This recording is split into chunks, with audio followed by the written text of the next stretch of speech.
ప్రభునందు అత్యంత ప్రియమైన దేవుని బిడ్డారా, ఇప్పుడు మన ప్రభువును లోకరక్షకుడైన యేసుక్రీస్తు అతి శుభమైన నామమును బట్టి చేరి ఉన్న మీకు అందరికీ కూడా పేరు పేరున నా హృదయపూర్వక వందనాలండి.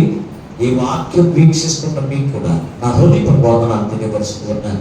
దేవుని మహాకృపలో మరొక పర్యాయంగా దైవ సన్నిధిలోనికి నడిపించబడి దేవుని స్తుతించే గొప్ప వాక్యమును, దేవునితో సహవాసము చేసేటువంటి కృపణ పరిశుద్ధాత్మ దేవుడు మరొకసారి మనందరికి ఇచ్చినందుకు మనమెంతగానో ప్రభువును బట్టి స్తుతించమంతులమై ఉన్నాం.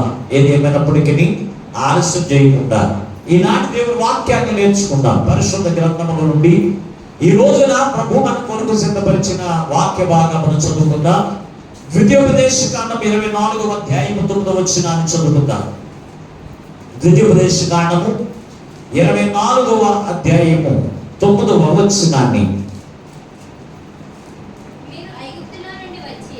మీరు ఐగుప్తులో నుండి వచ్చినప్పుడు త్రోవలో నీ దేవుని యెహోవా మిర్యామునకు చేసిన దానిని జ్ఞాపకముంచుకొనుడి. చిన్ని ప్రార్థన చేసుకుందాం. మహాపరిశుద్ధుడవును ప్రేమ స్వరూపి అయిన మా పరలోకపు తండ్రి, నీ పరిశుద్ధ నామమునికి మీకు వందనాలు, స్తోత్రాలు అయ్యా. గడిచిన కాలమంతా నీ కృపలో మమ్మల్ని భద్రపరిచి మమ్మల్ని సజీవ లెక్కలో ఉంచినందుకు వందనాలు, స్తోత్రాలు అయ్యా. ఎంతవరకు పాటల ద్వారా స్తుతి ఆరాధన ద్వారా నీ నామమునకు మహిమ తెలుసుకున్నాను. కొద్ది సమయం విలువైన వాక్యమును అయ్యా మేము ధ్యానం చేస్తుండగా తండ్రి, నీ ఆత్మతో నీ దాసుని నింపి నీవు మాతో మాట్లాడుతూ ఉండగా వెనకకు చెవి గ్రహించగల మనసు, లోబడి అనుసరించి నడిచే మనసు అయ్యా మాకు అందరికీ దయచేయమని మా ప్రభువు రక్షకుడైన యేసు నుండి ప్రార్థించి వెళ్ళుకొంచున్నాము పరమ తండ్రి, ఆమేన్. దేవునికి స్తోత్రం. అందరూ బిగ్గరగా చెప్దాం, దేవునికి స్తోత్రం, హల్లెలూయా. ప్రభునందు అత్యంత ప్రియమైన దేవుని బిడ్డారా, చదవబడిన వాక్య భాగముల నుండి ఈ రోజున ప్రభు మనతో మాట్లాడుతున్నటువంటి వాక్యపు మాట, మిర్యామును బట్టి నువ్వు ఏమి నేర్చుకుంటున్నావు? మిర్యాము దగ్గర మనం నేర్చుకోవలసిన సంగతులు ఏమిటి అనే మాట ద్వారా ఈ రోజున ప్రభు మనతో మాట్లాడుతూ ఉన్నాడు.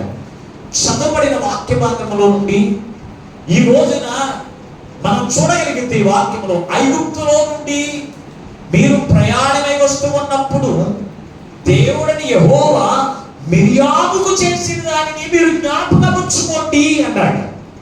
కొన్ని విషయాలు దేవుడు జ్ఞాపకం చేసుకోవద్దన్నాడు. మునుపటి వాటిని జ్ఞాపకం చేసుకోవద్దన్నాడు. మరి ఏమి జ్ఞాపకం చేసుకోవాడు? ఏమి జ్ఞాపకం చేసుకోమని దేవుడు చెప్పాడు? వాటిని జ్ఞాపకం ఉంచుకోవాలి. జ్ఞాపకం చేసుకోవద్దన్నవి జ్ఞాపకం చేసుకుని మనము పాపలు శ్రమలు తెచ్చుకోవడం కాదు. జ్ఞాపకం ఉంచుకోమన్నవి జ్ఞాపకం చేసుకోవాలి. ఏమి జ్ఞాపకం చేసుకోమన్నాడు అంటే, మిర్యాముకు దేవుడు చేసిన దానిని జ్ఞాపకం చేసుకోమన్నాడు. మిర్యాము ఎవరు? అసలు మిర్యాము ఎవరు అంటే, అబ్రాముకి యెకోవేతుకు పుట్టినటువంటి కుమార్తె. ఈ అబ్రాము యెకోవేతుకి ముగ్గురు సంతానం దేవుడు ఇచ్చాడు. ఒకటి అహరోన్ అయితే, రెండవది మిర్యాము, మూడవది మోషే. అంటే ఈ మోషేకు ఈ మిర్యాము ఏమవుతుందంటే అక్క అవుతుంది. అక్క, సొంత అక్క. ఈ మిర్యాముల గురించి ప్రత్యేకంగా ఈ రోజు ఎందుకు జ్ఞాపకం చేసుకోమన్నాడు? మిర్యాముకు చేసిన దానిని దేవుడు ఎందుకు జ్ఞాపకం చేసుకోమన్నాడు అనేది ఈ రోజున మనం జ్ఞాపకం చేసుకుంటే ఖచ్చితంగా మన జీవితాలు మార్చుకుంటే కనుక మన జీవితాలు బాగుపడినట్టే. మనం పరలోక రాజ్యానికి కూడా తప్పనిసరిగా వారసులుగా ఎంచబడతాము. అయితే మిర్యాము అనే మాటకు అర్థం ఏంటంటే తిరుగుబాటు. మిర్యాము అనే మాటకి ఏంటి అర్థం? ఏంటి? తిరుగుబాటు. దేవుని బిడ్డ, ఈ తిరుగుబాటు కలిగినటువంటి జీవితం ఆమెలో ఖచ్చితంగా ఉంది. ఆమె పేరుకు తగినట్లుగా దేవుని మీద తిరుగుబాటు చేసి ఆమె యొక్క జీవితంలో బాధ, వ్యాధిని కూడా తెచ్చుకునేటువంటి విధానం కూడా మనం చూడగలుగుతున్నాం. దేవుని బిడ్డ, ఈ మిర్యామును గురించి త్రోవలో జరిగినది అంటే ఐగుప్తు దేశం నుండి వచ్చినప్పుడు జరిగినటువంటిది జ్ఞాపకం చేసుకోమని కనుక దేవుడు మనతో మాట్లాడుతున్నటువంటి మాట చూస్తే, ఇశ్రాయేలు ప్రజలందరూ అభివృద్ధి చెందిన దినములలో, ఇశ్రాయేలు ప్రజలందరూ ఐగుప్తు దేశంలో విస్తరించుతున్నటువంటి దినములలో ఫరో చక్రవర్తి ఒక ఆజ్ఞ ఇచ్చాడు. ఏమంటే తెలుసా? మగ పిల్లలు పుడితే చంపేయండి, ఆడపిల్లలు పుడితే బ్రతకనివ్వండి అని మంత్రం మంత్రసానులకి ఆజ్ఞాపించాడు. ఆజ్ఞాపించినప్పుడు ఈ మంత్రసానులు దేవునికి భయపడి మగ పిల్లలను చంపకుండా ప్రతిష్ఠిస్తున్నటువంటి కాలంలో ఈ అబ్రాహాముకు యెహోవాకి చక్కని కుమారుడు పుట్టాడు. చక్కని కుమారుడు మోషే పుట్టాడు. ఈ కుమారుడిని ఏం చేసింది అంటే 3 నెలలు ఈ యొక్క యెహోవాకు తన గర్భములో దాచి ఎవరికి కూడా మగ పిల్లవాడు ఉన్నాడు అనేటువంటి విషయం తెలియకుండా ఏం చేస్తుందో తెలుసా, ఇంట్లో పెంచిన తర్వాత అక్కడి నుంచి జరిగినటువంటి సందర్భాన్ని ఈ రోజున మనం జ్ఞాపకం చేసుకోమన్నది ఏం జ్ఞాపకం చేసుకోమన్నాడు అనేది ఈ రోజు మనం నేర్చుకుంటూ ఉన్నాం కనుక అబ్రాహామును బట్టి మనం నేర్చుకోవలసిన సంగతి మొట్టమొదటి మాట ఏంటంటే దేవుని చేతిలో సాధనముగా వాడబడింది మిరియాము.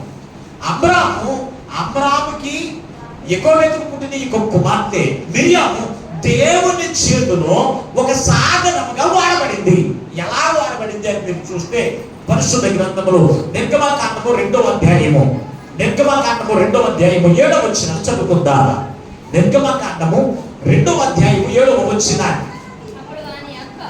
అప్పుడు వాని యొక్క ఫరో కుమార్తెతో నీ కొరకు ఈ పిల్లవారిని పెంచుటకు నేను వెళ్ళి హెబ్రీ స్త్రీలలో ఒక దానిని పిలుచుకుని వద్దునని అనెను. అందుకు ఫరో కుమార్తె వెళ్ళుమని చెప్పగా చాలు. ఎక్కడ మీరు చూస్తే 3 నెలలు ఎవరు పెంచారంటే తల్లి తన కడుపులో పెట్టుకుని ఇంట్లో ఎవరికి తెలియకుండా మగ పెట్టుకుని పెంచిన తర్వాత ఈ కుమారుని దాచలేకపోతుంది. 3 నెలలు అయిన తర్వాత ఊరుకోరా నాయనంటే ఊరుకుంటాడా? ఊరుకోడు.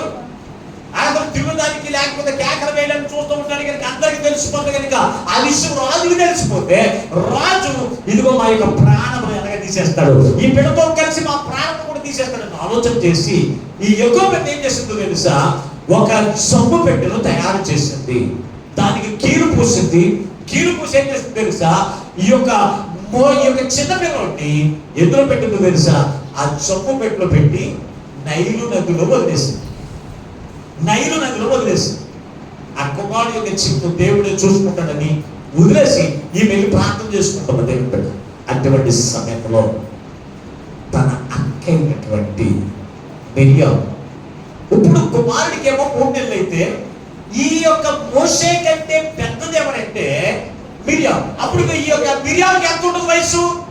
అయితే 3 సంవత్సరాలు ఉండొచ్చు, లేకపోతే 4 సంవత్సరాలు ఉండొచ్చు, లేకపోతే అవసరమైతే 2 సంవత్సరాలు ఉండొచ్చు, ఒక 4 సంవత్సరాలు ఉండొచ్చు. దేవుడు పెట్టారా? ఈ కుమార్తె ఏం చేస్తుందో తెలుసా అంటే ఆ నైలు నదిలో ఈ సబ్బు పెట్టలో పెట్టబడిన కుమారుడు ఏం చేస్తాడు, నదిలో పెడుతూ ఉన్నాడు. ఈ కుమార్తె ఏం చేస్తుందో తెలుసా, తన తల్లిదండ్రులకు తెలియకుండా ఎవరికి తెలియకుండా ఆ తన తమ్ముడిని వెంబడిస్తూనే ఉంది. వెంబడించుకుంటూ వెళ్ళినప్పుడు ఇదిగో స్నానానికి ఫరో కుమార్తె స్నానానికి వచ్చిందంట. అక్కడికి స్నానానికి వచ్చినప్పుడు స్నానం చేస్తుండగా ఈ జబ్బు పెట్టుకున్నప్పుడు ఈ కుమారుడు చూసి ఆకర్షితులైన ఏం చేస్తుంది తెలుసా, ఆ కుమారుని ఆ జబ్బు పెట్టి లాక్కుని ఏం చేస్తుంది తెలుసా, ఆ కుమారుడు ఎత్తుకున్న సమయంలో మిరియాము గబగబా వచ్చేసింది. ఎవరి దగ్గరికి? ఫరో కుమార్తె దగ్గరికి వచ్చి ఏమంటుంది తెలుసా, ఆ కుమారుని పెంచడానికి హెబ్రీ స్త్రీలలో ఒక దాదిని నేను తీసుకురానా? ఈ యొక్క ఫరో కుమార్తెకి ఆలోచన వచ్చి ఉంటుందంటారా? అసలు రాణి దగ్గరికి వెళ్ళాలి అంటే ధైర్యం కావాలి. ఒక రాజుగారి దగ్గరికి వెళ్ళాలన్నా, రాణి గారి దగ్గరికి వెళ్ళి మాట్లాడాలన్నా ఏముండాలి అంటే ధైర్యం ఉండాలి. కానీ చిన్నగా ఉండే కుమార్తె ఏం చేస్తుంది తెలుసా, గబగబా రాణి దగ్గరికి వెళ్ళింది. ఆ రాణికి లేనిపోని ఆలోచన కూడా కలిగించింది. ఏమని తెలుసా, ఈ కుమారుని పెంచడానికి హెబ్రీ స్త్రీలో అంటే ఈ రాణి ఎవరని గమనించింది? ఈ రాణి కూడా ఆమెని గమనించింది. ఈ కుమారుడు ఎవరంటే హెబ్రీయుడే. ఎందుకని గమనించిందని చెప్తూ ఉన్నానంటే హెబ్రీయులలో ఎవరు మగ పిల్లలు పుట్టిన చంపేమని రాజు ఆజ్ఞాపించాడు కనుక ఈ కుమారుని కన్నటువంటి తల్లి ఈ నీటిలో పడేసింది అని హెబ్రీయుడు అని ఆమె కూడా గమనించింది. అయితే హెబ్రీ స్త్రీలో నుంచి ఒక దాదిని నేను తీసుకునేదానా? అడిగితే ఆ స్త్రీ అంతే, తీసుకుంటాడా అని. ఈ కుమారుడు నీటిలోంచి తీయబడ్డాడు కనుక ఈ కుమారుడు పేరు మోషే అని పేరు పెట్టారు. ఎవరు పెట్టారు? తల్లి పెట్టలేదు, తల్లిదండ్రులు పెట్టలేదు. పేరు ఎవరు పెట్టారు? ఫరో కుమార్తె పెట్టారు. ఎందుకు ఇక్కడ మొట్టమొదటి మీకు చెప్పిన మాట ఏంటంటే, ఈమెను బట్టి మనం నేర్చుకోవలసిన సంగతి, దేవుని చేతిలో వాడబడిన సాధనము అని చెప్పాలి. ఎలాగయ్యిందంటే, దేవుని యొక్క ఉద్దేశం ఈ ఫరో రాజకుమార్తె చేతిలో పెంచబడ్డం దేవుని సంకల్పమైంది. రాజభోగభాగ్యముల ద్వారా సకల విద్య ప్రావీణ్యత నేర్చుకుని దేవుని ప్రజలను విడిపించుట, అది దేవుని యొక్క చిత్తములో ఉన్నది. ఆయన చిత్తము నెరవేర్చడానికి ఎవరిని సాధనముగా వాడుకున్నాడంటే ఈ యొక్క మిర్యామును ఒక సాధనముగా వాడుకున్నాడు. ఈ మిర్యాము ఒక సాధనముగా వాడుకున్నాడు అంటే ఈమెకున్నటువంటి ధైర్యము దేవునికి తెలుసు. ఏముకున్నటువంటి ధైర్యాన్ని దేవుడు ఎరిగిన వారికి ఉన్నాడు కనుక ఆమెనే ఒక సాధనముగా వాడుకున్నాడు.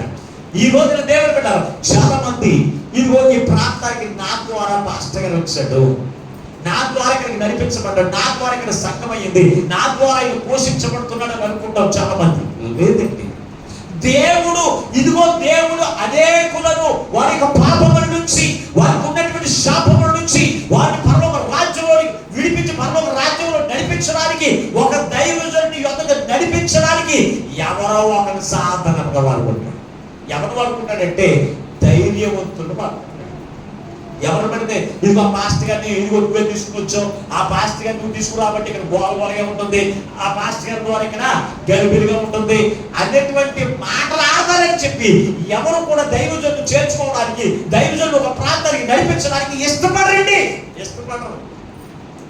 కానీ దేవుని యొక్క ప్రణాళికను ఆయన నెరవేర్చుకోవడానికి ఎవరో ఒకరిని ఒక ప్రాంతంలో నుంచి ఖచ్చితంగా ఏర్పాటు చేసుకుంటాడు దేవుని పెట్టారు. ఏర్పాటు చేసుకుంటాడు దేవుని పెట్టారు. నేను కూడా ఈ యొక్క ప్రాంతానికి రావడానికి ఒక కుటుంబం కారణం ఉంది. దేవుని పెట్టారు. ద్వారక గారి యొక్క కుటుంబం ఇక్కడికి పాస్టర్ గారిని ఎవరు తీసుకురమ్మన్నారు, ఈ పాస్టర్ గారిని ఇక్కడ ఎవరు పెట్టించమన్నారు అని అందరూ అడుగుతుంటే వారు చెప్పిన సమాధానం, మాకు ఇష్టమైన పిలుచుకున్నాను, ఆయన వాక్యం మాకు కావాలి, ఆయన ప్రార్థన మాకు కావాలి. వారు ధైర్యంగా చెప్పగలిగిన తర్వాత ఎక్కడ నిలబెట్టి అడిగారండి. ఒక నడివీధిలో నన్ను నిలబెట్టి ఆ కుటుంబాన్ని నిలబెట్టి అడిగినప్పుడు వారు చెప్పిన సమాధానం ఒకటే, మాకు ఇష్టమయ్యా దైవజనులు నేను పిలిపించుకున్నాం, ఇక్కడ మేము ఆరాధన చేసుకున్నామని చెప్పగలిగిన కుటుంబం. నేను ఎప్పుడు నా చిక్కులో నేను మరిచిపోను. మరి మిగిలిన వాళ్ళు ఉన్నారంటే అందరూ ఉన్నారు, సంఖ్యకు వచ్చి వాళ్ళు ఉన్నారు. కానీ అదే సమయంలో దగ్గరికి వచ్చి ఎవరైనా మాట్లాడిన వాళ్ళు ఎవరైనా ఉన్నారా? దగ్గరికి వచ్చి ఎవరైనా మాట్లాడిన వాళ్ళు ఉన్నారంటే లేరు. అందుకే వారిని దేవుడు ఒక సాధనముగా వాడుకోలేదు.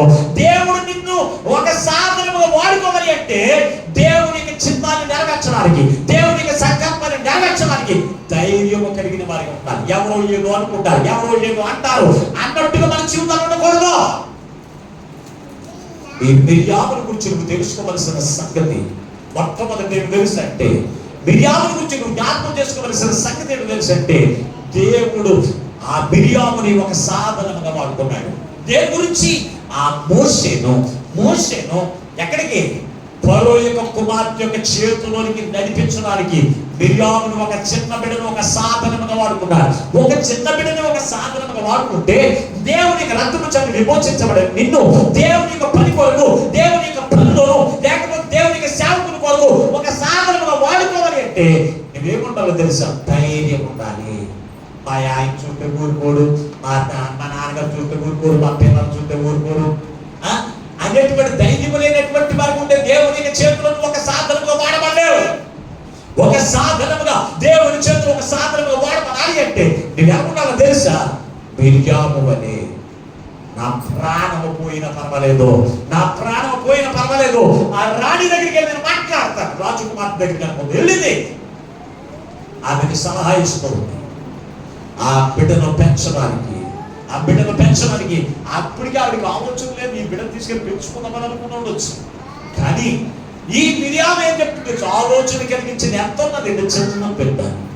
చిన్న బిడ్డ ఆలోచన కలిగించింది. ఇచ్చిందండి. ఎవరికి? ఎవరికి?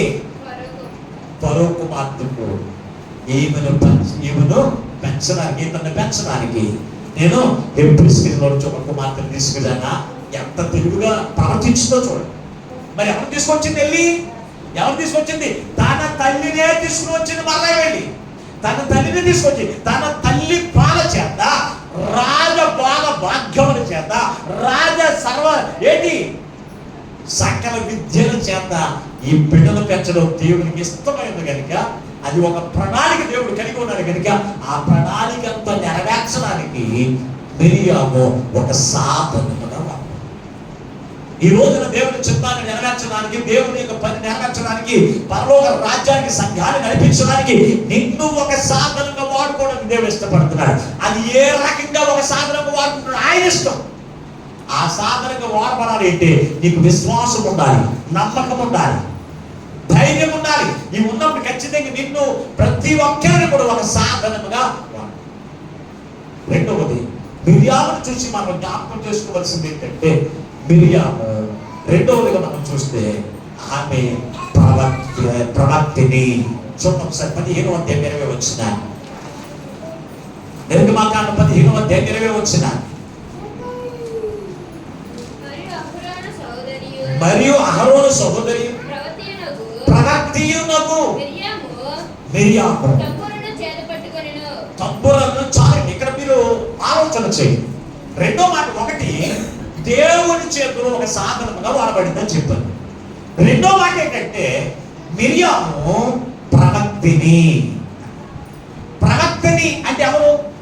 ప్రవక్తిని అంటే ఎవరు అంటే దేవుని వర్తమానమును అనేకులకు వినిపింపజేసి అనేకులను దేవుని యొక్కకు నడిపించేవారు ప్రవక్తిని. ఆ మాట యొక్క పూర్తిగా చదవండి ఒకసారి.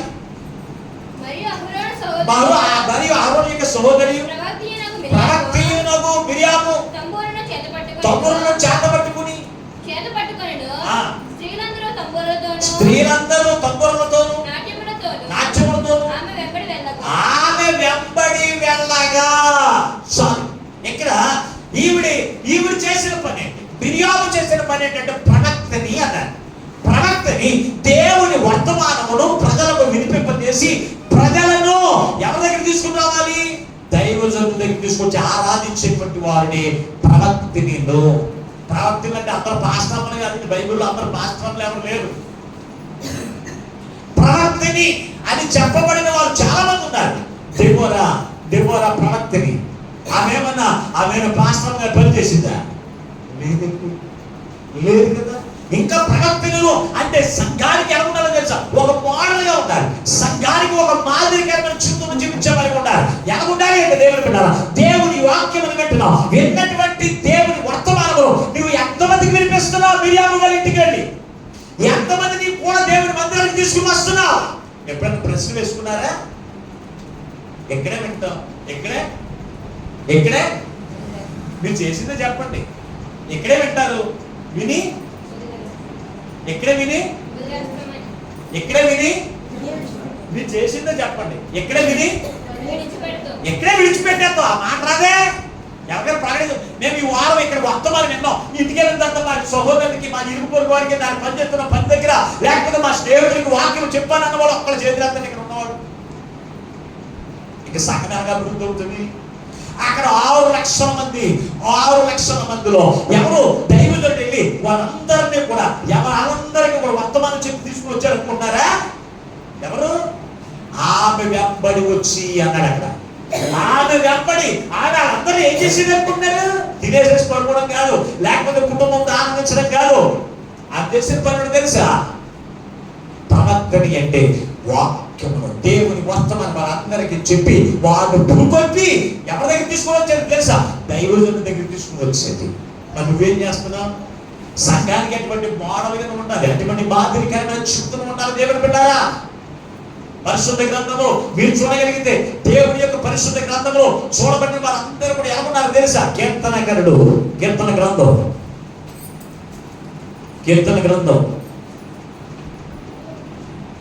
68వ కీర్తన 11 వచ్చాను చదవండి. 68వ కీర్తన 11 వచ్చాను. ప్రభు మాట సెలవిస్తున్నాడు.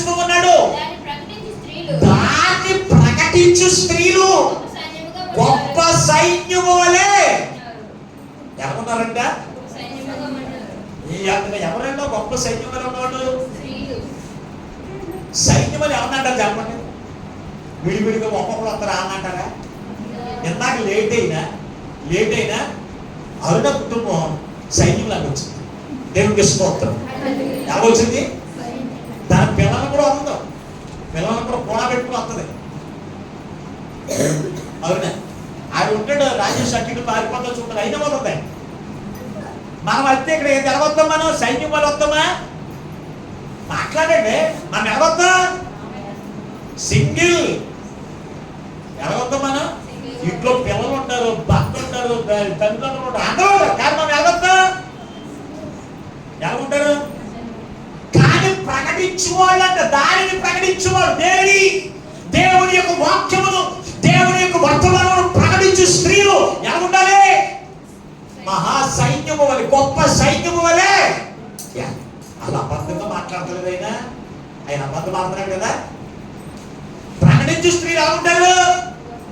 సైన్యం వల్ల వస్తారు. గమన భావన ఏమంటారు? రండి అని ఒకరు పులుకొల్పుని రావాలి. కానీ మనం సంఘంలో ఉన్నవాడు సైన్యంగా ఉంటాం అన్నవాడు చేతులంటే మేమందరం కూడా ఒకే కలిసి ఉంటామండి అన్నవాడు. ఒకరంటే ఒకరు పడతాం, అందరూ కలిసి సంఘంతో అందరితో కలిసి అందరూ మాకింటే నువ్వు కలిసి ఉంటాం కదా, మేము అందరం కలిసే ఉంటాం అన్నవాడు చేశారు. మేమందరం కలిసే ఉంటాం, మేమందరం కలిసే ఉంటాం, అందరూ ఒకే మాట మీద ఉంటాం అంటే ఎవరికి కాదు. దేవుని పని విషయంలో, దేవుని యొక్క నియమ కూటాల విషయంలో, ప్రతి విషయంలో కూడా మనం అనుకున్నారో తెలుసా? సైన్యము వల్ల ఒకరినొకరు పురుగొట్టుకుని ఆనాడు మిరియామ అందరినీ కూడా ఎవరైనా తీసుకొచ్చేది? మోషే దగ్గర తీసుకొచ్చేది. మరి నువ్వు తీసుకున్నావా? నువ్వే రావు ఇద్దరు పోకుండా నీ పిల్లలు ఎక్కడ వస్తున్నారు? నువ్వే రావు నీ పక్కనింటి వాళ్ళని ఎలా తీసుకొస్తా?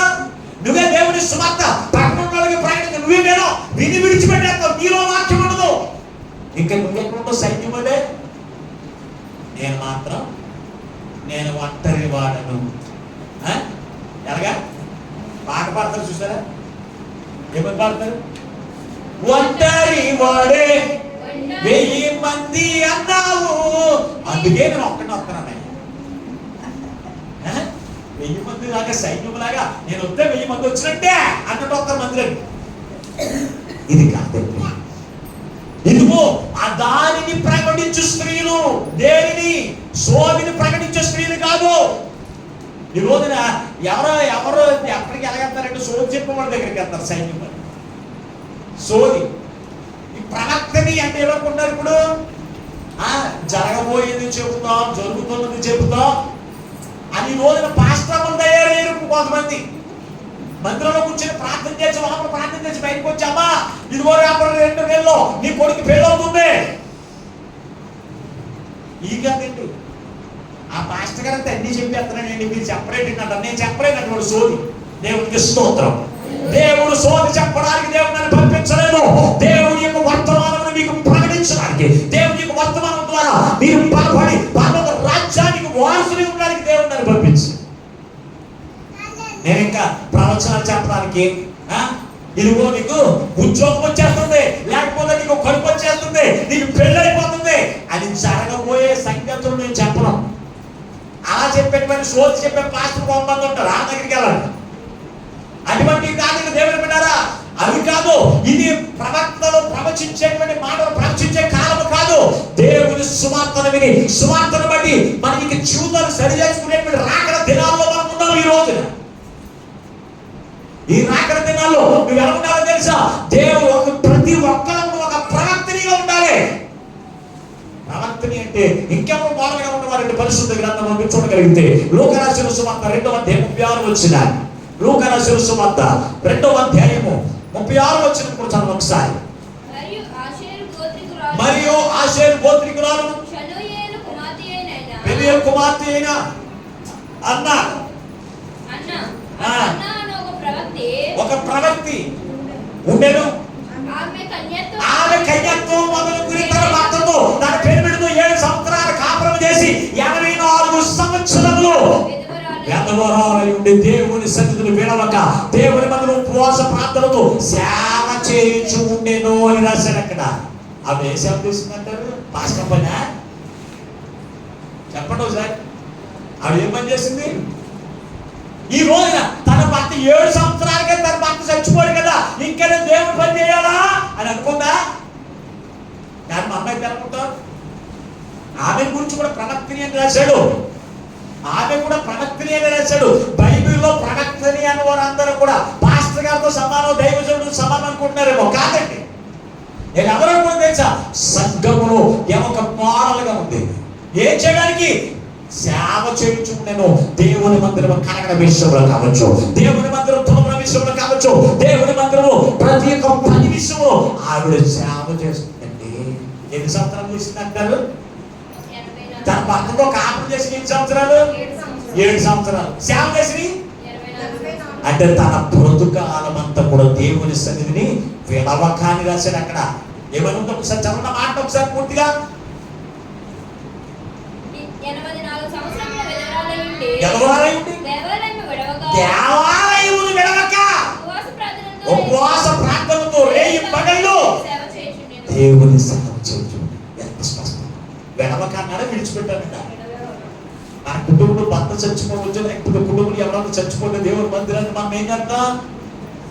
మనం విడిచిపెట్టేసి ఎప్పటి వరకు రాదు? మళ్ళీ సంవత్సరం, కొంతమంది సంవత్సరం ఎక్కుంటారు చివరికి.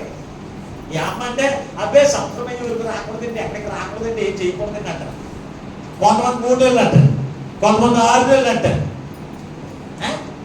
ఈమె భర్త చనిపోతే 7 సంవత్సరాలే. ఇక పిల్లల కొడుకు పుట్టినట్టు అక్కడ రాయబడలేదు. ఎవరు ఉన్నా లేకపోయినా ఆమె చేసిన సంఘానికి ఒక మోడల్గా ఉంది, ఒక మాదిరికరమైన జీవితం. దేవుని సేవ చేసి ఈ రోజున దేవుని మందిరం నువ్వేమో ఒక పని చేస్తున్నావా? దేవుని మందిరం నువ్వు ఒక మోడల్గా ఉండాలి. అది పని చేసే విషయంలో కావచ్చు, సువార్త ప్రకటించే విషయంలో కావచ్చు. ఆనాడు మిరియాము వలె ఎలా ఉండాలి? ఒక ప్రవక్తనిగా ఉండాలి. ప్రవక్తనిగా ఉండమని మా పాస్టర్ గారిని ఇంటికి వెళ్ళిన తర్వాత జరగబోయేవి జరుగుతున్నవి చెబుతున్న తేరవకంటే. ఒక పాస్టర్ గారు ఉంటాడు. ఆ పాస్టర్ గారికి తన భార్య ఉంది. పాస్టర్ గారు చచ్చిపోయాడు. చనిపోయిన తర్వాత కానూరు సమీపంలో ఉంటాడు ఆయన చనిపోయాడు. తన భార్య ఏ మొదటి తెలుసా? దేవుని మందిరంలో ప్రవచనాలు చెప్పడం ప్రారంభించింది. మా గురువు గారు ఒక ఆయన ఉన్నాడు. ఆమెకి తన యొక్క స్నేహితుడు తన కుమారుడికి వివాహం కుదిరితే తన యొక్క నాయనమ్మ చావు బతుకుల్లో ఉంది. చావు బతుకులు ఉంటే పెళ్లి పెట్టుకుంటే చావులో చచ్చిపోతేమో, పెళ్లిలో చచ్చిపోతేమో అని భయపడతా ఎవరో చెప్పారంట. ఆ పలానా చోట ప్రవక్తిని ఉంది, ఆవిడ దగ్గరికి ఎవరన్నారంట. ఆడికి వెళ్ళి అడిగాడంట. వెళ్ళి అడిగితే ఆ మందంట ఇక్కడే కాసేపు కూర్చొని నేను ప్రార్థన చేసి దేవుని అడిగి వచ్చి చెప్తాను అందంట. ఆయన అలాగే కూర్చున్నాడు మందిరంలో. కూర్చుంటే ఇవి లోపలికి ఒక అరగంట వరకు రాలేదు. టిఫిన్ చేసుకున్న తర్వాత ప్రార్థన చేసుకున్న తర్వాత మొత్తం మీద ఒక అరగంట బయటకు వచ్చింది. బయటకు వచ్చి దేవుడు నాతో మాట్లాడుతున్నాడు. మీ నాయనమ్మ 4 సంవత్సరాల వరకు సావలో నువ్వు నిరభ్యంతరంగా పెళ్లి చేసుకున్నాడంట. అన్నప్పటికీ ఈయనేం చేశాడు? పెళ్లి చేసుకున్నాడు. పెళ్లి చేసుకుని సూటు బూటు కొనుక్కోవడానికి రాజమండ్రి వెళ్ళి వచ్చాడు. రాజమండ్రి వెళ్ళి సూటు బూటు కొనుక్కొని బట్టలు కొనుక్కొని వస్తున్నాడంట. ఎక్కడ కొవ్వూరు వచ్చినప్పటికి ఒక వార్త వచ్చింది ఫోన్లో. ఏమని తెలుసా? మీ నాయనమ్మ టర్పీ కొట్టేసి. దేవునికి స్తోత్రం. ఏం కొట్టేసింది? టర్పీ కొట్టేసి చచ్చిపోయింది. అప్పుడు ఈయన ఏం చేస్తాడు? పెళ్లి కొడుకు పెళ్లి బట్టలు పెట్టుకుంటే మళ్ళీ మైలైపోతాయేమని చెప్పి మన అలాగే వార్తల్ని తన స్నేహితుడి దగ్గర బట్టలు పెట్టుకుని మొత్తం ఇంటికి వచ్చాడు. ఈ కార్యక్రమాన్ని చేసిన తర్వాత 3 నెలలు 6 నెలల తర్వాత పెళ్లి చేసుకున్నాడు. తర్వాత ఈ స్నేహితుడు, నాకు తెలిసినటువంటి స్నేహితుడు ఏమన్నా తెలుసా? నడుము నీకు ఎవరు చెప్పిందో అది గొడవ నేను తాట తీసేస్తున్నాడు, ఆ పాస్టర్ బట్టి లాగి ఎంత బయట అన్నాడు. అప్పుడు ఏదైనా అన్నాడంట, ఎందుకు కూర్చున్నాడు, అయిపోయింది వదిలేసేయడానికి. ఆ విషయం నా దగ్గరికి వచ్చింది. పోయినప్పటికి ఏదో కొంతమంది అనుకుంటుంటాను వదిలేసేయన్నాను. నేను అప్పుడు సూపర్లో చేస్తున్నాను. నేను వదిలేసేయని చెప్పాను. ఇటువంటి మాయదారి మాటలు చెప్పేవాళ్ళు ఉంటారు. ఆ దగ్గరికి గుంపులుగా వెళ్ళిపోతారు. ఒడియాలు పప్పలు వండుకొని. మన ఊర్లో లేదంటారు అటువంటి వాళ్ళు. జంతుకులు ఉన్నారా? నాకు తెలిసి బ్యాచ్ ఉంది ఇక్కడ. అదేం చెప్తారు తెలుసా? ఈ ప్రవచనాలు చెప్పే దగ్గరికి జంతువులు పప్పలోడుకుని నా దగ్గరికి వెళ్ళి మా అబ్బాయికి పెళ్ళి అవుతుందా, మా అబ్బాయికి పెళ్ళి అవుతుందని తెలుసుకునేటువంటి వాడు కూడా ఉన్నారు. ఇటువంటి ప్రవక్తనిలో యాసనకు తిరుగుతున్నారు వీళ్ళ దగ్గరికి. ఏడగదు ప్రవక్తని అంటే ఎవరు తెలుసు అంటే దేవుని వర్తమానమును ఎవరికైతే చెప్పి వాడు దేవుని యొక్క నడిపించేవాడు ప్రవక్తని. వారు ఒక మాదిరిగా ఉండాలి. మిరియాము ఒక మాదిరిగా ఉంది. ఎవరి సంఘానికి? మోషే సంఘానికి, దేవుని సంఘానికి ఆమె ఒక మాటగా ఉండి అనేకులను ఆమె వెంట నిన్న మాట లేదా? ఒకసారి మరి చదవండి, ఒకసారి 20 వచ్చిందండి 15-20 నిర్గమాకాండం 15-20 వచ్చిన ప్రవక్తనీయగు మిరియాము తంబురున్న చేత పట్టుకుని స్త్రీలందరూ తంబురులతో నాట్యమడుచు ఆమె వెంబడి ఎక్కడికి వెళ్ళారంటారండి? ఎక్కడికి వెళ్ళారు? దైవజనుడి దగ్గరికి నడిపించబడ్డారు. ఆమె వెంబడి అంటే వాళ్ళందరికీ ఏం చెప్పింది? దేవుని సువార్త ప్రకటించి ఆమె వెంట వాళ్ళందరినీ దైవజనుడి దగ్గర తీసుకువచ్చింది. ఈ రోజున దైవజనుడే అందరి దగ్గర తీసుకుంటారు తప్ప మేము మాత్రం ఎవరి దగ్గరికి వెళ్ళండి, పాస్టర్ గారండి ఎవరు వస్తారు దగ్గర మన మందిరానికి. ఓ సహోదరు నాకు ఫోన్ చేసింది నేను అడుగుతున్నాను. ఆవిడ అంటుంది మన సంఘంలో చాలా మంది మానేశారంటే ఏంటండి అని అడుగుతుంది. అంటే ఇక్కడ ఉన్నవాళ్ళు చెప్పింది దాన్ని బట్టి ఆమె చెప్పింది తప్పులేదు, అది తప్పేం లేదు. అంటే ఇక్కడ ఉన్నవాడు ఏం చేస్తారు? మానేసిన వాడిని, దేవుని విడిచిపెట్టి తిరుగుతున్న వాడిని, దేవుని మాటను విడిచిపెట్టి తిరుగుతున్న వాడిని ఎందుకు రావట్లేదు, నువ్వు ఎందుకు మానేసావు, దేవుళ్ళ నుంచి విడిచిపెడితే దేవుడు ఇదిగో పరలోక రాజ్యాన్ని నీకు వారసుడు చేయడు అని ఎవరైనా స్వార్థ దేవుని మాటలో ప్రకటించే వాళ్ళు ఎవరు ఉన్నారు ఇక్కడ? మానేసిన వాడు దగ్గరికి ఎవరు ప్రకటిస్తారండి? అసలు ఆవిడ మానేస్తే ఆవిడ దగ్గర పాస్టర్ గారు వెళ్ళి మళ్ళీ ఏం చేయాలి? మనం మాత్రం ఏం చేద్దాం? మందిరానికి వెళ్ళి కూర్చుని ఒంటరి పోరాటం మంది. ఏదో బాధ వచ్చినా నాకు ఎవరున్నారండి దిక్కు? ఎవరుంటారు? నన్ను పలకరించడానికి ఎవరు వచ్చారండి? ఎవరుంటారు? నువ్వు అందరితో కలిసి ఉంటే కదా. నువ్వు మహా సైన్యం వల్ల ఉండాలని నువ్వు ఆలోచనకు ఉండాలి కదా. దేవుని మందిరానికి వెళ్తున్నా నీవు ఏకాత్మని కలిగి ఉండాలి కదా, ఏక మనసుని కలిగి ఉండాలి కదా. నేను ఒక్కదాన్ని, నేను ఒక్కనే, నేను ఇలాగే ఉంటానంటే నువ్వెవరు? నిన్ను ఎక్కడ పరలోక రాజ్యానికి మోడల్గా దేవుడు ఎలా చేస్తాడు? చేయకుంటే నువ్వు ప్రవక్తనివి కాదు. ఎవరు నువ్వు? నేను ఒంటరి వాడిని అన్నవాడు అందరూ ఎవరో తెలుసా? ప్రవక్తనివి కాదు. ఎవరో? నేను దెయ్యము బిడ్డను. ఖచ్చితంగా చెప్పుకోండి, తప్పులేదు అందులో. ఎందుకంటే నీకు ఏక మనసు లేదు, ఏక మనసు లేదు, ఎవరితో కానము. ఇలాగున్నప్పుడు దేవుని సువార్త ప్రకటించవు, ఎవరిని దేవుళ్ళకు తీసుకుంటున్నావు? మరి ఇంకా సంఖ్య ఎలాగా అభివృద్ధి అవుతుంది? ఆమె వెంట అనేకులు వచ్చారంట. అంటే ఆవిడ ఎలా మాట్లాడుతున్నారు? వారు ఎలా సువార్త ప్రకటించుంటుంది? దేవుని మాటలు సోది మాటలు కాదు, సోది మాటలు ప్రకటించడం కాదు. ఏదన్నా విషయం తెలితే ఊరు వాళ్ళ కాదు చెప్తామా. ఒక కుటుంబం గురించి ఏదైనా తెలితే మనం ఏం చేస్తాం? ఒక వ్యక్తి గురించి ఏదైనా తెలితే ఊరుకుంటావా? ఫోన్ చేసేసి ఇతర దేశంలో ఉన్న వాడికి ఈ విషయం తెలుసా, నీకు ఈ విషయం తెలుసా, మన అంది ఇలా చేస్తుంది నీకు తెలుసా, మళ్ళీ ఆ ఫోన్ పెట్టేస్తాం, మళ్ళీ ఇంకొకరు చేస్తాం. ఎంతమంది ప్రకటించేస్తావు? ఏదైనా చెప్తాను దేవుడు సువార్త తెలుసుకుని ఎవరికైనా ప్రకటిస్తావా?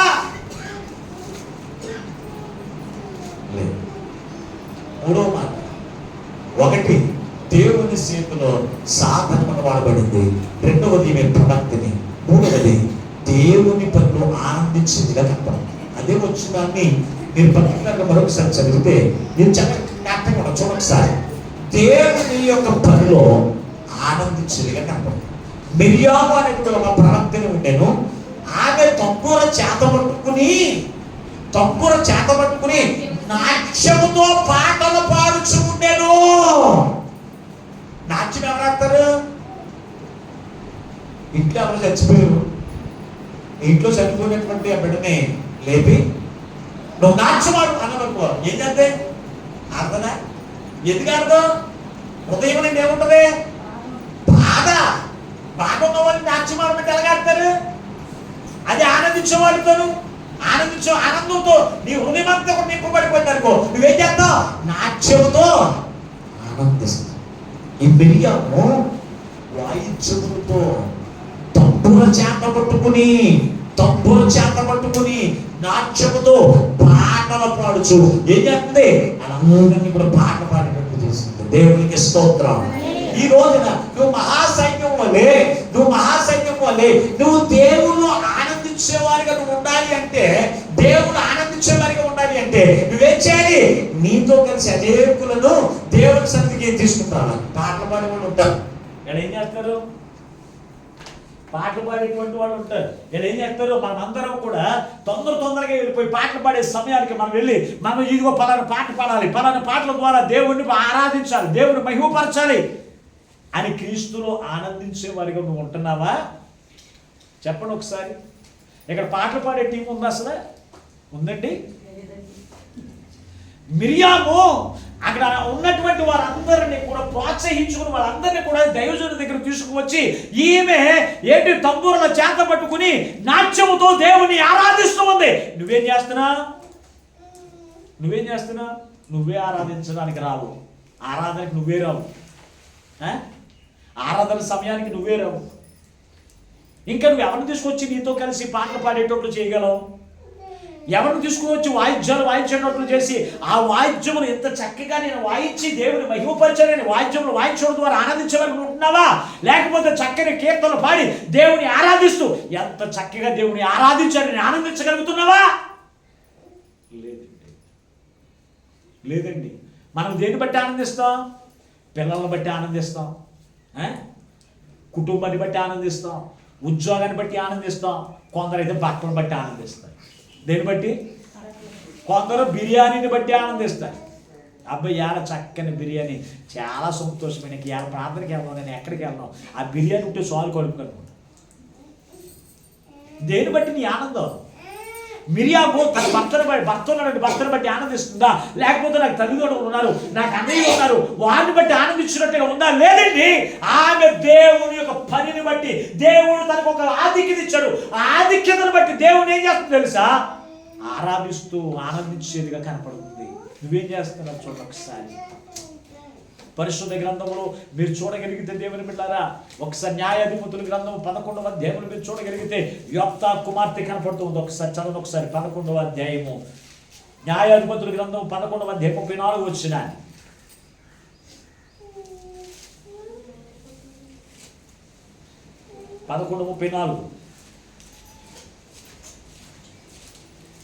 న్యాయాధిపతుల గ్రంథము 11వ అధ్యాయం 34 వచ్చిన.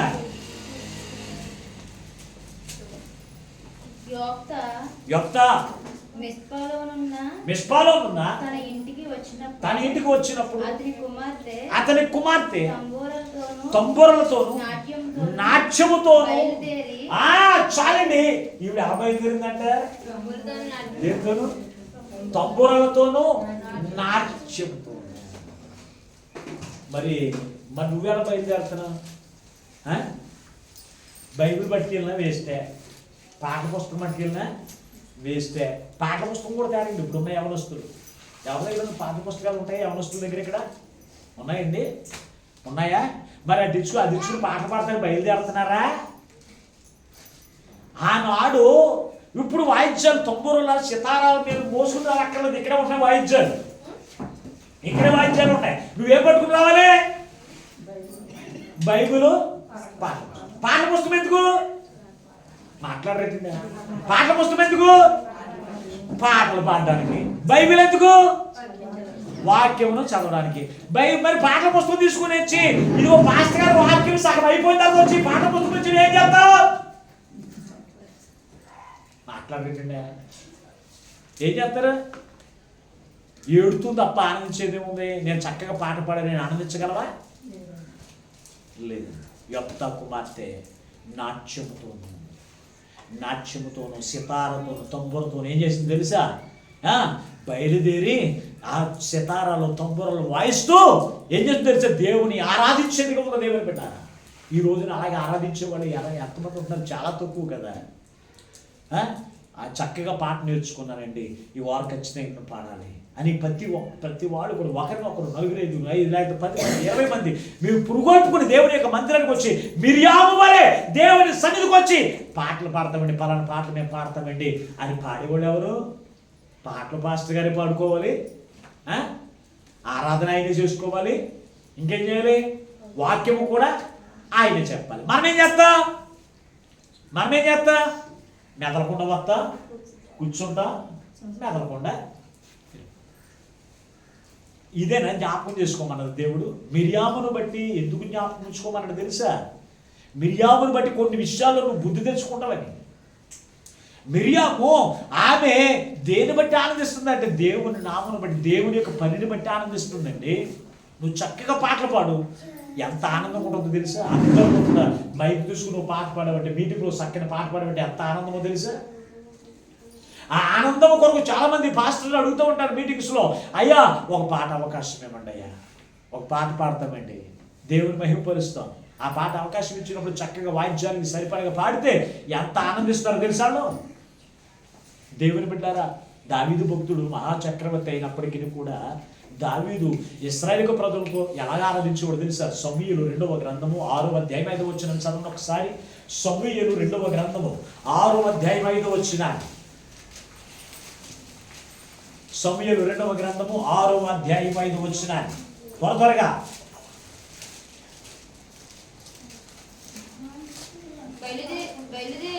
బయలుదేరి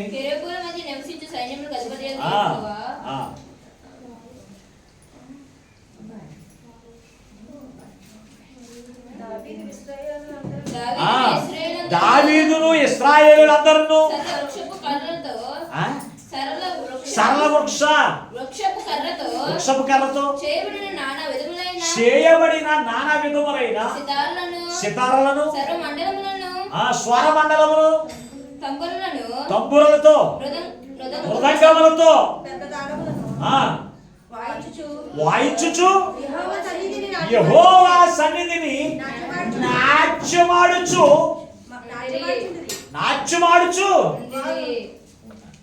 ఎలాగే చేస్తున్నారు. దేనితోనూ కొంతమంది మందిరంలో వాయిద్యాలు వద్దంటారు.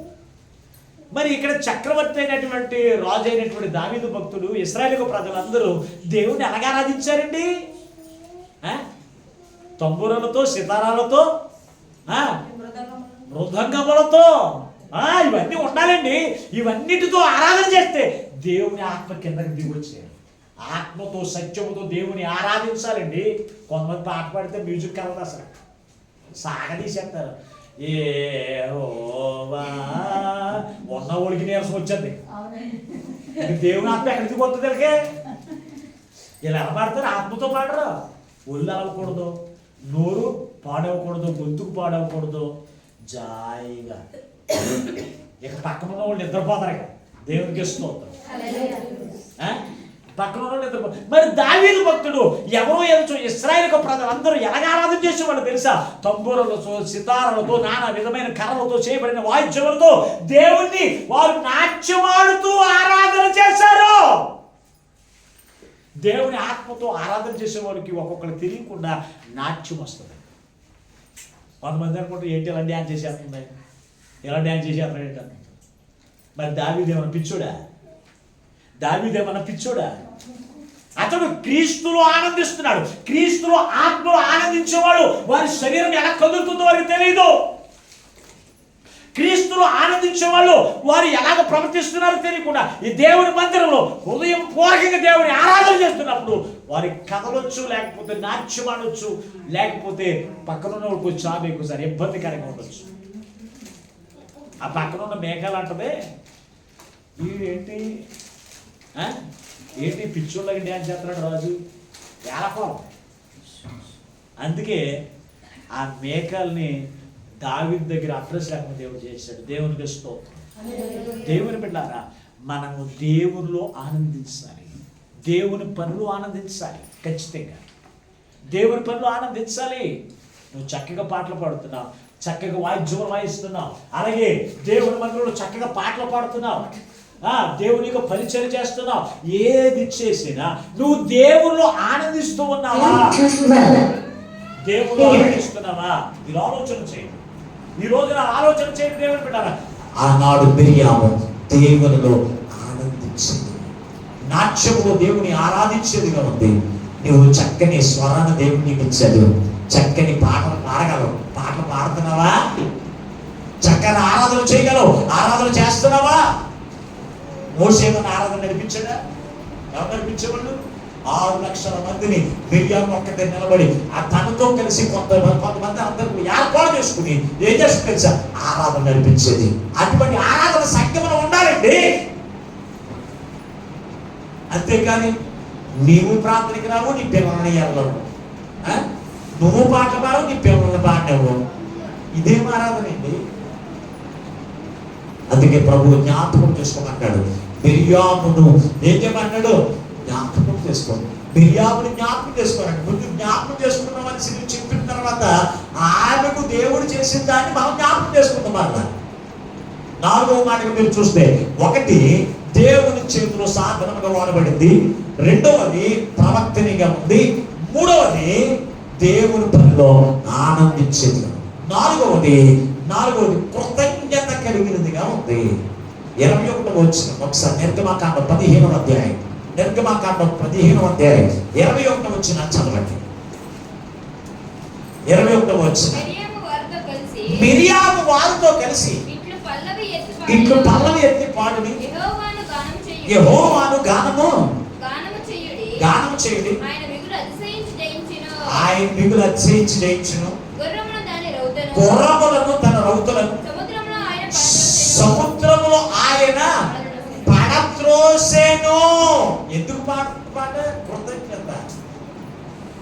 ఒకసారి మొదటి 2 వచనం కూడా చదవండి ఒకసారి. అప్పుడు మోషే ఇశ్రాయేలీయులు యెహోవాను గూర్చి ఈ కీర్తన పాడిరి, గానం చేసేదను, గుర్రములను దాని రౌతులను ఆయన సముద్రములో పడద్రోసెను.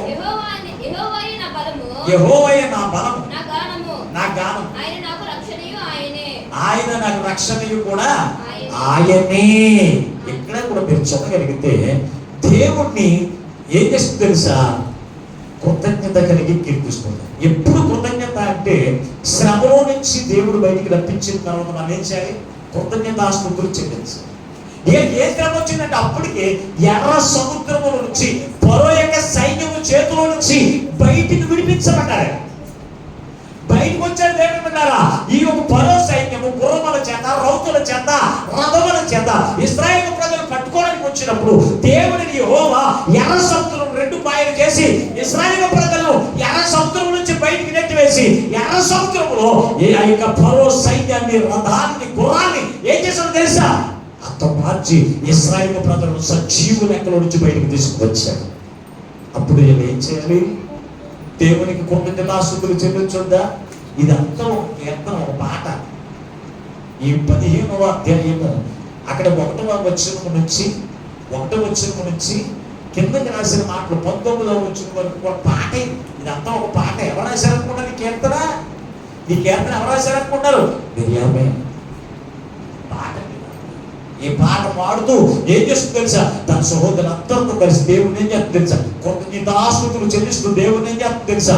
బయలుపరుస్తుంది.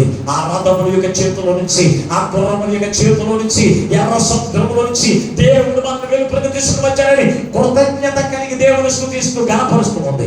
ఈ రోజున నిన్ను ఏ శ్రమ నుంచి దేవుడు బయటికి రప్పిస్తున్నాడు, ఏ బాధ నుంచి దేవుడు నిన్ను బయటికి రప్పిస్తున్నాడు, ఏ కష్టం నుంచి దేవుడు నిన్ను బయటికి రప్పిస్తున్నాడు, కృతజ్ఞత కలిగిన జీవితం నీకుందా? ఆలోచన చేయండి. మిరియాము కృతజ్ఞత కలిగిన కుమార్తెగా ఉంది. ఆమెను బట్టి మనం జ్ఞాపకం చేసుకోవాల్సింది ఏమి తెలుసా? శ్రమలో నుంచి బయటికి రాగానే దేవునికి కృతజ్ఞతాస్తుతులు చెల్లించాలని మనం జ్ఞాపకం చేస్తున్నాం. చివరిగా ఒక మాట జ్ఞాపకం చేస్తే నేను ఇస్తాను. చివరిగా మనం చూస్తే ఆమె చేసింది ఒకటి ఉంది. ఆమె చేసిన పొరపాటు ఏంటో ఈ రోజున 12వ అధ్యాయం సంఖ్యాకాండం 12వ అధ్యాయం మొదటి 2 వచనాలు చదవండి ఒకసారి. మొదటి 2 వచనాలు సంఖ్యాకాండము 12వ అధ్యాయము మొదటి 2 వచనాలు. మోషే కూషు దేశపు స్త్రీని పెళ్లి చేసుకునేను ఉండెను కనుక అతడు పెళ్లి చేసుకున్న ఆ స్త్రీని బట్టి మిర్యాము అహరోనులు అతనికి విరోధముగా మాట్లాడిరి. వారు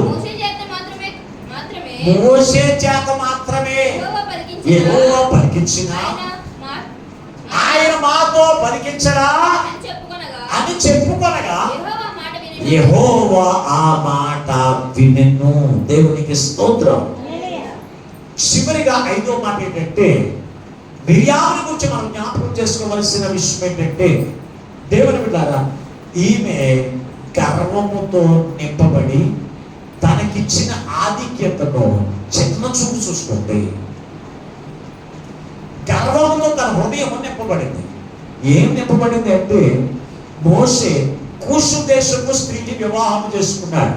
అంటే అన్య జాతుల నుంచి ఒక కుమార్తెను వివాహం చేసుకున్న దాన్ని బట్టి ఈమె ఏమనుకుందో తెలుసా, ఇప్పుడు వరకు మా తమ్ముడు కిందే నేను ఉన్నాను, ఇప్పుడు ఇంకెవరి కింద ఉండాలి, మా మరదలు చెప్పిన కింద నేను ఉంటాను. ఇప్పుడు అనుకుని ఏమనుకున్నదో తెలుసా, వెళ్ళిపోయింది ఎవరి దగ్గరికి అంటే, తన అన్నయ్య ఉన్నాడు కదా, ఎవరో అహరోన్ ఉన్నాడు కదా, అహరోన్ దగ్గరికి వెళ్ళిపోయింది. అహరోన్ దగ్గరికి వెళ్ళిపోయి ఏమనుకుందో తెలుసా, అనియా మోషే ద్వారా దేవుడు మనతో మాట్లాడతాడా, నా ద్వారా దేవుడు తన యొక్క వాక్యమును పలికించడా అని అనుకుందంట. ఇది ఎవరన్నారు? దేవుడు విన్నాడంట. దేవుడు విన్నాడు. దేవుడు విన్నాడు. దేవుడు విన్నారా? విని ఏమన్నాడు తెలుసా, ఓ అహరోను, మిరియాము, మోషే, మీ ముగ్గురు కూడా ఆయన దగ్గర రండి. దేవుడు మాత్రం దగ్గరికి వచ్చేసిన తర్వాత అంటాడు దేవుడు, నేను మోషేను మాత్రమే నేను ఏర్పాటు చేసుకున్నాను. ఇంకా మీరు చదవండి ఒకసారి, 7 వచనంలోకి వచ్చేది ఒకసారి, 12వ అధ్యాయం 7 వచనం. అతను నా ఇల్లంతలో నమ్మకమైన వాడు. కిందకు వచ్చేది, నా సేవకుడైన మోషేకు విరోధముగా మాట్లాడుటకు మీరు ఎలా భయపడలేదని యెహోవా కోపం వారి మీద రగులుకొనగా ఆయన వెళ్ళిపోయిన మేఘమును ఆ ప్రత్యక్ష గుడారం మీద నుండి ఎత్తబడినప్పుడు మిరియాము హిమము వంటి తెల్లని కుష్టం గలదై ఉండెను. చూడండి ఏమైపోతుంది, నా సేవకుడైన మోషేకు వ్యతిరేకంగా మాట్లాడుటకు మీరు భయపడలేదు. దైవజనుడు అంటే అభిషేకం కలిగిన వారి గురించి మాట్లాడడానికి నోరు జాగ్రత్తగా పెట్టుకుని మాట్లాడాలి. దేవుని అభిషేకంతో నింపబడిన దైవజనుడు గురించి మాట్లాడడానికి నోరు చాలా జాగ్రత్తగా పెట్టుకుని మాట్లాడాలి. ఎందుకు తెలుసా, దైవజనుడు అంటే దేవుని ఆత్మచేత దేవుని యొక్క పని కొరకు ఏర్పాటు చేసుకున్నవాడు దైవజనుడు. ఆ దైవజనుడు గురించి ఏమంటే తెలుసా, ఇదిగో ఈ పాస్టర్ గారి ద్వారా దేవుడు మాతో మాట్లాడుతున్నాడా, నా ద్వారా దేవుడు మాట్లాడా అంటే ఈ మాటలు దేవుడు వినడండి. విని దేవుడు ఊరుకుని విడిచిపెట్టేస్తాడు అనుకుంటారా?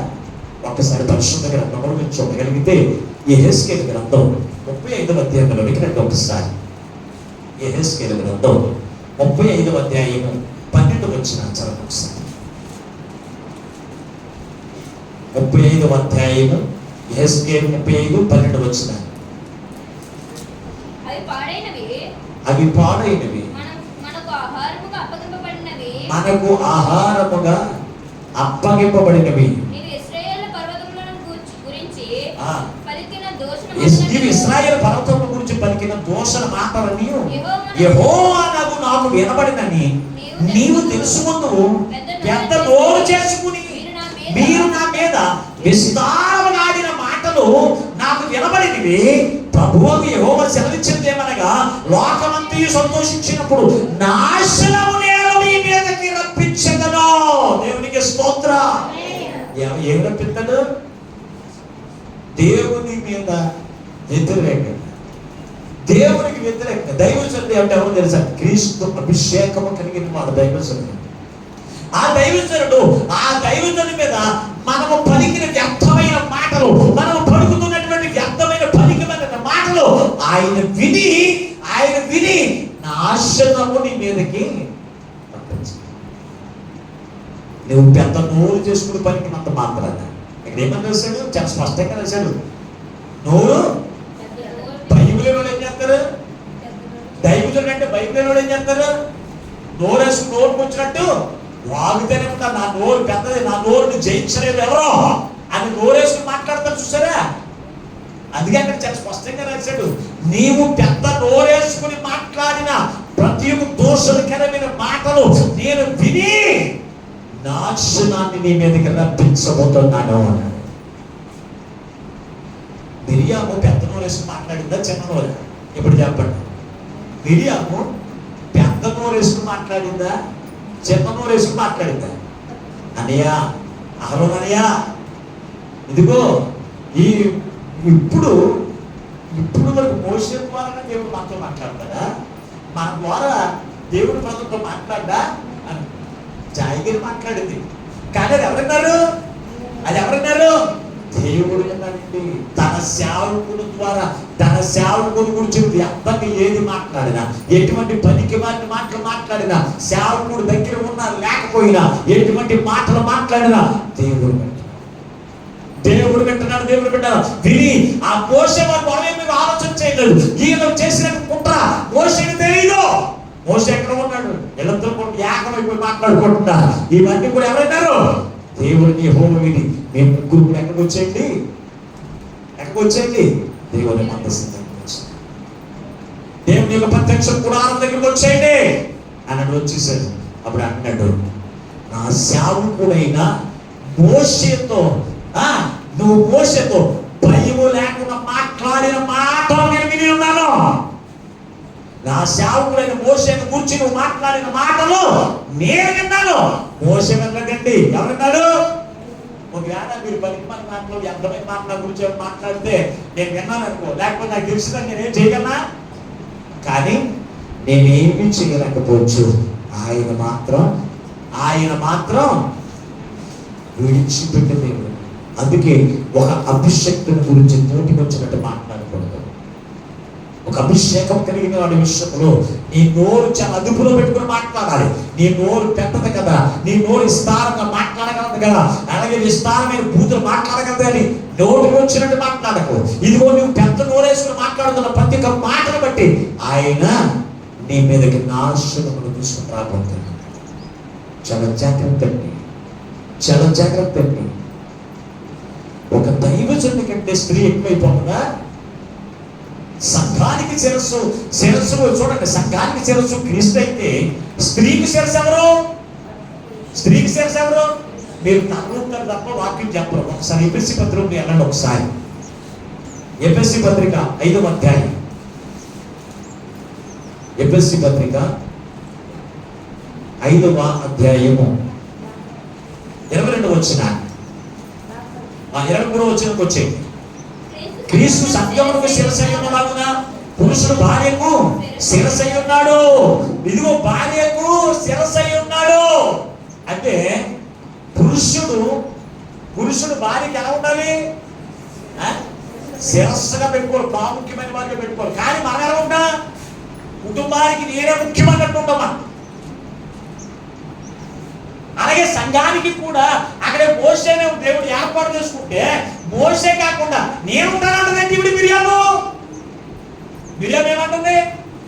నేనా నాతో మాట్లాడినా అంటే ఇవిడికి పాటలు పాడవచ్చు, ఆరాధన నడిపించడం వచ్చు, అలాగే వాక్యం చెప్పడం కూడా వచ్చు, విన్న వాక్యం చెప్పడం కూడా వచ్చు. అయినంత మాత్రాన దేవుడి చేత ఏర్పాటు చేసుకున్నవాడు అనుకుంటుందా? ఇది దేవుడు చూడండి. ఇప్పుడు దేవుడు చూడ ఇంకా వ్యతిరేకంగా ఎలా మాట్లాడుతున్నారు తెలుసా? ఒకసారి సంఖ్యాకాండం 16వ అధ్యాయం చూడు ఒకసారి త్వరగా. 16వ అధ్యాయం కూడా వచ్చిన సంఖ్యాకాండం 16వ అధ్యాయం 3వ వచనం.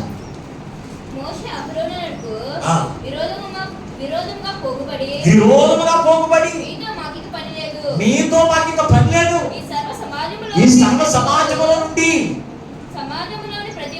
ప్రతివాడును పరిశుద్ధుడే.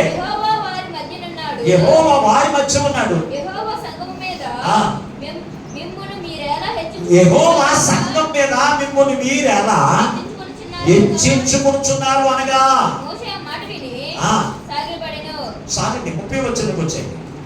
అయితే యెహోవా గొప్ప వింత పుట్టించడం వలన వారు ప్రాణములతో పాతాళంలో కూలినట్లు భూమి తన నోరు తెచ్చి వారికి కలిగిన సమస్తమును పెరిగి వేసిన ఎడలా అన్నాడు. ఏమైపోయిందని బతుకులు వీళ్ళు ఎవరనుకున్నారు? కోరాహు వంశం చాలా పెద్దది. కోరాహు కుటుంబం చాలా పెద్ద. వీళ్ళందరూ అనుకుంటున్నారు మోషే మీతో మాకు ఇంకా పర్లేదు, మీరు ఇప్పటి వరకు నడిపించారు సంఘానికి, మీరే ఇప్పుడు పెద్దల కింద ఉన్నారు, ఇంకా మీతో మాకు పర్లేదు. మీరు సంఘం మీద మీరే ఆగించుకుంటున్నారు. మేము కూడా సమాజంలో ఉన్న మేము కూడా పరిశుద్ధులమే, అంటే మేము కూడా పాస్టర్లే. అప్పుడు దేవుడు విన్నాడు. మోసే వాడిని ఏం చేయలేదు, వాడి దగ్గర సాగిపడ్డాడు అంతే. కానీ దేవుడు ఏం చేశాడు? దేవునికి ఆయుధాలు ఏం అవసరం లేదు. ఆయుధాలు ఏమి తెలిసానికి? ప్రకృతి అంతా కూడా ఆయన ఆయుధమే. సముద్రము, భూమి, ఆకాశ నక్షత్రాలు, సూర్యచంద్రుడు, ఇవన్నీ ఎవరు ఆయుధాలు అనుకుంటున్నారు? దేవుడివే. భూమిని ఒకసారి ఆజ్ఞాపించాడు, భూమి ఒక్కసారి నెరవేర్చిందంట. వారాహ వంశం అంతా కూడా అందులోకి ఏమైపోయింది? ఎవరైతే వ్యతిరేకంగా వీళ్ళంతా కూడా ఏమైపోయారు? మరి పరిశుద్ధులు అన్నారు. పరిశుద్ధులమే, సమాజంలో నేను కూడా పరిశుద్ధులమే అన్న వాళ్ళు ఎప్పుడు ఏమైపోయారు? ఆ నాశనాన్ని ఎందుకు తెచ్చుకున్నారు? వారి నోటి మాటలను బట్టి దేవుని విన్నారా? అందుకే మనం చాలా జాగ్రత్తగా ఉండాలండి. ఒక దైవజనుల విషయంలో మనం మాట్లాడాలంటే చాలా జాగ్రత్తగా ఉండాలి. దైవజనుడు అంటే దేవుని చేత ఎన్నిక చేయబడిన వాడు, దైవజనుడు అంటే దేవుని అభిషేకం చేత నింపబడిన వాడు. ఆ దైవజనుడు గురించి నీ నోరు చాలా జాగ్రత్తగా పెట్టి దేవుని యొక్క భయము కలిగి నువ్వు మాట్లాడాలి. ఆ దైవజనుడు మీద వ్యర్థంగా మాట్లాడితే దేవుని యొక్క నాశనం నా మీదకి పంపిస్తాడు. అది అంత జాగ్రత్తగా ఉండాలో తెలుసా? ఈ రోజున పైన అనుకుంటాం, ఈ రోజున దైవజనుడు లేదు, నువ్వు మాలాంటి మనుషులవే, అందుకే నిన్ను కూడా మేము తిట్టొచ్చు, నీ మీద కూడా ఎంతగా మేము మాట్లాడేయచ్చు, నీతో మాకు ఇంకా ఏమిటంట? దైవజనుడితో పని లేదా? సంఘానికి దైవజనుడితో పని లేదా? దైవజనుడితో పని లేదా? మాట్లాడండి. కొంతమంది పని ఉండదా? మాస్టర్ గారితో పని ఉండదా? అన్ని అలా చేసేసుకుంటారు. అన్ని ఎవరు చేసుకుంటారు? ఎవరో పుట్టినరోజులు ఆడ చేసుకుంటారు, ఆడకి ఇక్కడికి చేసుకుంటారు, ఆడ తినేస్తారు. లేకపోతే కుటుంబంలో ఏదైనా సరే ఆడ ప్రాంతి అయితే మేము ప్రాంతి చేసుకున్నామండి ఇంతే. వీళ్ళకి ఎవరితో పని లేదు. వీళ్ళందరూ ఎవరు బ్యాచ్ చెప్పుకున్నారు? కోరాహు బ్యాచ్, నాశనం తెచ్చుకునే బ్యాచ్. అలా కాదండి. దేవుడు ఏమని మాట్లాడుతున్నాడు తెలుసా? అపోస్తలుడైన పౌలు రోమీయులకు రాసిన పత్రిక చివరికి ఒక మాట చదువు, వాక్యం ముగించుకుందాం. రోమీయులకు రాసిన పత్రిక 16వ అధ్యాయం 3వ వచనం చదవండి ఒకసారి. అపోస్తలుడైన పౌలు రోమీయులకు రాసిన పత్రిక 16వ అధ్యాయం 3వ వచనాన్ని, క్రీస్తు యేసునందు నా జత పనివారైన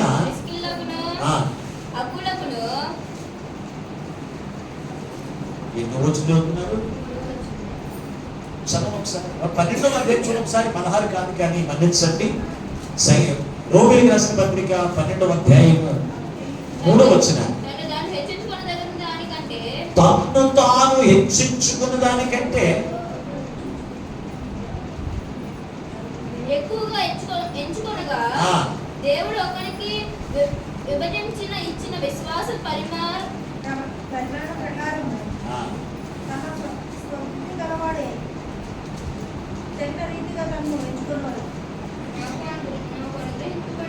చూడండి, తన్ను తాను హెచ్చించుకున్న దానికంటే ఎక్కువగా హెచ్చించుకొనక దేవుడు ఒక్కొక్కరికి విభజించి ఇచ్చిన విశ్వాస పరిమాణ ప్రకారం తాను స్వస్థ బుద్ధి గలవారగుటకు తగిన రీతిగా తన్ను ఎంచుకొనని నాకు అనుగ్రహించబడిన కృపను బట్టి మీలో ఉన్న ప్రతి వానితో చెప్తున్నాడు, నీకు ఇచ్చిన కృపావరాన్ని బట్టి దానికంటే ఎక్కువగా ఎంచుకోవద్దు. ఈ మిర్యాముకి దేవుడు ఇచ్చిన కృపావరం ఏంటి? పాటలు పాడగలదు, ఆరాధన చేయగలదు. దేవుడు ఇచ్చిన కృపావరం. దానికంటే ఏమేచ్చించుకుంది? ఏమేచ్చించుకుంది? పాస్టర్ గారి పని కూడా కావాలి. ఏం పని? పాస్టర్ గారి పని, దేవుని యొక్క సేవ చేసే పని, అది కూడా కోరుకుంటుంది. అందుకే అపోస్తలుడైన పౌలు అంటున్నాడు, ఇదిగో దేవుడు నాకు ఇచ్చిన కృపావరము చెప్తున్నా, నేను చేస్తున్నాను, మీరు కూడా దేవుడు నీకు ఇచ్చిన దానికంటే ఎక్కువగా ఎంచుకోవద్దు అంటున్నాడు. ఎక్కువగా ఎంచుకోవద్దు. ఎందుకంటున్నాడు? నాశనం మీరు తీసుకుంటున్నారు, శ్రమలో బాధలు మీరు తెచ్చుకోకూడదన్నట్లుగా ఎక్కువగా మీరు ఎంచుకున్న దానికంటే ఎక్కువగా ఎంచుకొనక దేవుడు తన కృపావారంలో చెప్పిన దేవుడు మీకు అనుగ్రహించిన దాన్ని బట్టి మీరేం చేయాలంట? నడుచుకోండి. అపొస్తలుడైన పౌలు అందుకే హెచ్చరిక చేస్తున్నాడు. మిరియామును బట్టి నువ్వు జ్ఞాపకం చేసుకోవాల్సింది. దేవుడు ఆమె యొక్క జీవితంలో చేసిన దాన్ని ఎందుకు జ్ఞాపకం చేసుకోవాలంటే తెలుసా? మిరియాము ఎంతో భక్తి, దానికి ఎంత భక్తి తెలుసా? దేవుని పరిపూర్ణ సాధనముగా వాడబడింది. అంతేకాదు ప్రవక్తనిగా ఉంది, అనేకులు దేవుని ఎందుకు నడిపించే కుమార్తెగా ఉంది. మూడవది ఆమె దేవుని యొక్క పనులు ఆనందించేదిగా ఉంది, కృతజ్ఞత కలిగింది. నాలుగవది ఏంటో తెలుసా? ఐదవది ఏంటో తెలుసా? ఆమె అనుకున్న దానికంటే, దేవుడు తనకి ఇచ్చిన దానికంటే ఎక్కువగా ఏం చేసిందంట? ఎక్కువగా ఎంచుకుంటే సేవకుని పని నేను చేస్తాను. దానివల్ల ఆమె జీవితంలో ఏం తెచ్చుకుంది తెలుసా? కుష్ఠరోగమును తెచ్చుకుంది. అప్పుడు మోషే అంటాడు, అహరోను అంటాడు, అయ్యా నీకు విరోధంగా నేను పాపం చేశానయ్యా, మా సహోదరిని మేము పాపం చేశానయ్యా, ఆమె కుష్ఠరోగం గురించి మన్నించినప్పుడు అహరోను ప్రార్థన ఆలకించినట్టు అయింది. కానీ దాని కింద వచ్చిన అంటాడు, మోషే తన సహోదరి అయిన మిరియాము కొరకు ప్రార్థన చేయగా దేవుడు అతని ప్రార్థన అంగీకరించి ఏం చేశాడు తెలుసా? తన తండ్రి చేత ఉమ్ము ముఖం మీద ముగించి ఆ ఉమ్ము ద్వారా ఆమెకు ఉన్నటువంటి ఆ యొక్క కుష్ఠరోగమునంతా కూడా తొలగించింది. ఆమెకున్న లక్షణం మరొక లక్షణం ఉంది. ఏడు తెలుసా? దేవుని పనిని కూడా నిలిచిపోయింది. చూడండి ఒకసారి సంఖ్యాకాండం, ఆ మాట మీకు జ్ఞాపకం చేసి వాక్యాన్ని ఇస్తాను. నిర్గమాకాండం, సంఖ్యాకాండం 12వ అధ్యాయం.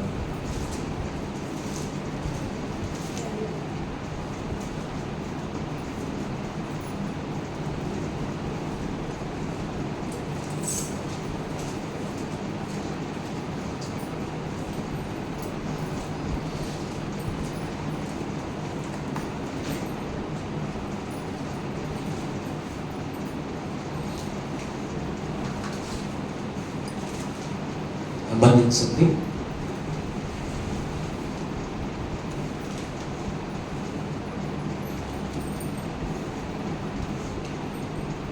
సంఖ్యాకాండం 12వ అధ్యాయం 15వ వచనం.